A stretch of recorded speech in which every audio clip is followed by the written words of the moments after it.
नमस्कार, स्वागत है आपका रतनगढ़ टाइम्स न्यूज में। मैं हूं राशि। आइए खबरों की ओर बढ़ेंगे। कोरोना की पॉजिटिविटी रेट कम हो रही है, रिकवरी रेट बढ़ रहा है। मोदी जी ने कुछ राज्यों को नसीहत दी है कि हमारे राज्य के आसपास जैसे महाराष्ट्र में केस बढ़ सकते हैं। कोरोना गाइडलाइन का पालन करें, मास्क, सामाजिक दूरी, वैक्सीन जरूरी है। विदिशा हादसे पर कहा कि 26 घंटे तक रेस्क्यू ऑपरेशन चला, दर्दनाक हादसा था। सीएम के निर्देश पर तत्काल राहत और बचाव कार्य चले। एनडीआरएफ, एसडीआरएफ की टीमें लगातार लगी रहीं। कुआं काफी पुराना है। एक तरफ घर में अधिकारी भेजकर गुम होने वालों की लिस्ट तैयार कर 9 लोगों को बचा लिया गया है। 5 दिन और जांच की जाएगी। अगर कोई गुम हुआ है तो जांच करेंगे। मृतकों के परिवार वालों को चेक दिए गए हैं। वहीं कमलनाथ की ट्वीट पर कहा कि कांग्रेस को लाशों पर राजनीति करने की आदत है। रेस्क्यू में देर हुई, ये झूठा आरोप है। तत्काल जिले की एसडीआरएफ की टीम वहां पर पहुंच गई थी। सीएम ने रात भर जाकर मामले को देखा, 1 मिनट नहीं सोए। राहुल गांधी ने ट्वीट किया, कांग्रेसी बचाव कार्य में सहयोग करें, लेकिन एक टीम आई और देखकर चली गई। 24 घंटे बाद एक जांच दल आया। प्रदेश का नेता छोड़ जिले का नेता वहां नहीं खड़ा हुआ। आपदा में राजनीति के अवसर ढूंढना कांग्रेस की आदत है। मौत पर राजनीति करते हैं, शर्माना चाहिए। काटजू अस्पताल में उमाशंकर गुप्ता का महत्वपूर्ण योगदान रहा। पीसी शर्मा कांग्रेसी नेता अपनी नेतागिरी चमकाते रहे, जिससे अस्पताल बनने में देरी हुई। चिकित्सा शिक्षा मंत्री विश्वास कैलाश सारंग ने आज स्वर्गीय श्री के.एन. प्रधान और स्वर्गीय श्री शीतला सहाय को उनकी पुण्यतिथि के अवसर पर पुष्पांजलि अर्पित कर नमन किया। उन्होंने दोनों पुण्य आत्माओं को स्मरण कर कहा कि समाज सेवा में उनका अभूतपूर्व योगदान दिया है। सारंग ने कहा कि स्वर्गीय प्रधान एक अजात शत्रु के रूप में जाने जाते रहेंगे। उन्होंने स्वर्गीय सहाय के लिए कहा कि ग्वालियर का कैंसर अस्पताल उनकी सेवा भाव का उदाहरण है। सारंग ने कहा कि दोनों का व्यक्तित्व और कर्तृत्व आत्मसात करने का संकल्प लिया है। देखिए, कांग्रेस को लाशों पर राजनीति करने की आदत हो गई। जहां तक उनका ये आरोप है कि घटना के बाद रेस्क्यू में देर हुई, ये निरर्थक ही झूठा आरोप है।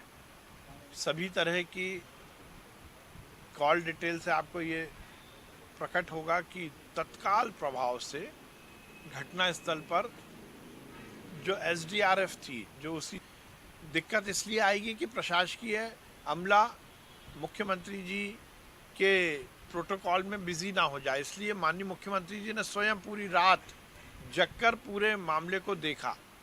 मैं 1 घंटे के अंदर, मुझे खबर लगी है और जितनी देर घटनास्थल पर पहुंचने में लगती है उतनी देर में मैं वहां पहुंच गया। हम 26 घंटे लगातार रहे, 1 मिनट भी सोए नहीं, काम किया।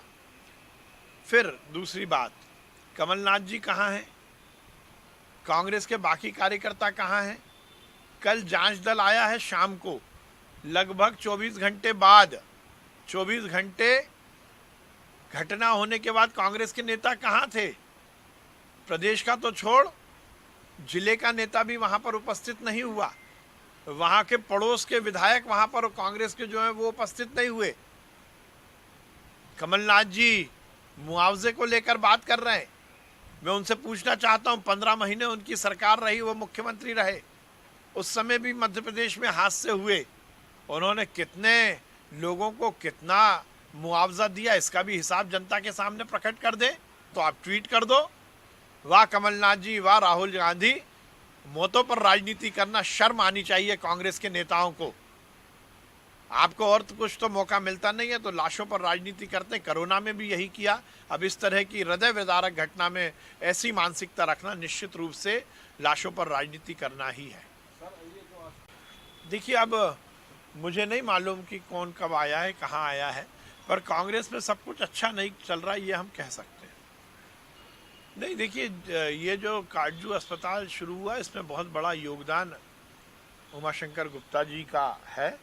उन्होंने इसका प्रयास किया और कांग्रेस की 15 महीने की सरकार में तो ये पूरा प्रोजेक्ट ही पीसी शर्मा और कांग्रेस के नेताओं ने ठंडे बस्ते में डाल दिया था।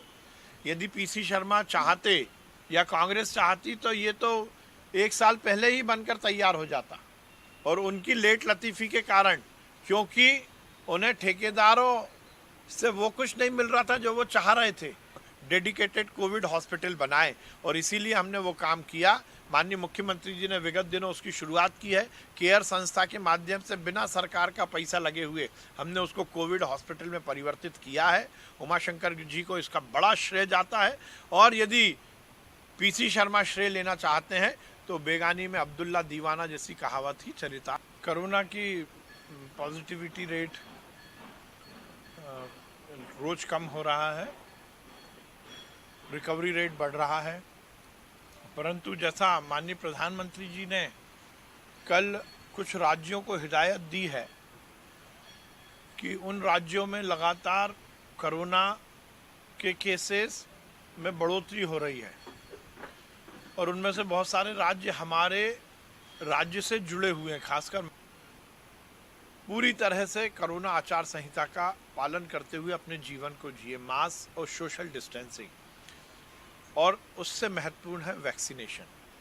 इससे हम जुड़े, हमारा परिवार और हम अपने आप को सुरक्षित यदि रखना चाहते हैं तो निश्चित रूप से इन सब एहतियात को हमें पालन करना चाहिए। फिलहाल के लिए इस बुलेटिन में इतना ही, और भी खबरों की अपडेट्स के लिए आप बने रहिए रतनगढ़ टाइम्स न्यूज के साथ। नमस्कार। खबरों में बने रहने के लिए रतनगढ़ टाइम्स न्यूज को सब्सक्राइब करें और बेल आइकन को दबाना बिल्कुल ना भूलें, ताकि हर खबर की अपडेट आपको मिलती रहे। इसके अलावा आप हमारी वेबसाइट ratangartimes.com पर भी विजिट कर सकते हैं, जहां पर आपको मिलेगी हर खबर सही समय पर। इसके साथ ही आप हमारे ऐप रतनगढ़ टाइम्स को भी डाउनलोड कर सकते हैं। प्ले स्टोर पर ये इजीली अवेलेबल आपको हो जाएगा, और इस ऐप को डाउनलोड कर आप सही समय पर अपडेट्स पा सकते हैं।